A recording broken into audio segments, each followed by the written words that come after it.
A commercial cargo spacecraft safely arrives at the space station. Space station crew members conduct a spacewalk, and an update on plans to launch our Artemis 1 mission. A few of the stories to tell you about this week at NASA.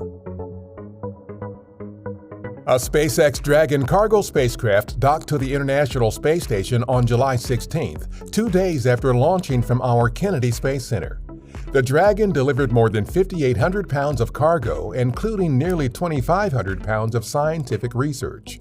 A few of the research projects include a study on the mineral composition of dust in the atmosphere and its effects on our climate, an investigation into the impacts of space travel on the human immune system, and a look at how microgravity affects the process of creating a concrete alternative made with an organic compound and silica, which is found in lunar and Martian dust. This was SpaceX's 25th contracted commercial resupply mission for NASA.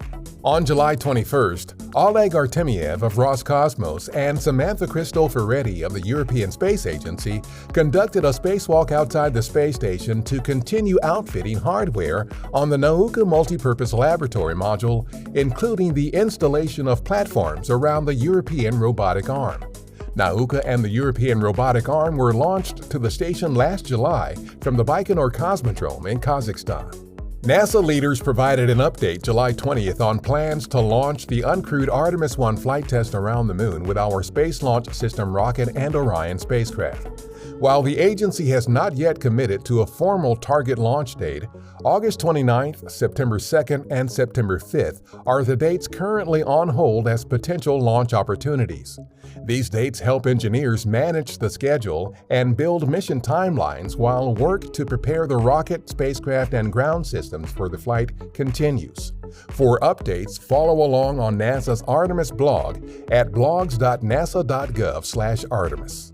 NASA has asked teams working to deliver our water-hunting Viper rover to the Moon to retarget delivery from November 2023 to November 2024. The decision to pursue a 2024 delivery date stems from the agency's request to Astrobotic for additional ground testing of the company's Griffin lunar lander, which will deliver Viper to the Moon's south pole through our Commercial Lunar Payload Services or CLPS initiative. The additional tests are aimed at reducing the overall risk involved with delivering the rover to the Moon. Viper's mission will provide insight into the origin and distribution of water on the Moon and help determine how lunar resources could be harvested for future human space exploration. Our recently launched CAPSTONE CubeSat is targeting late July for its next trajectory correction maneuver. It will make several more adjustments on its 4-month-long journey to the Moon. NASA's Eyes on the Solar System can take you on a virtual ride-along with CAPSTONE. This 3D interactive data visualization tool provides a simulated real-time view of our solar system that is based on real data.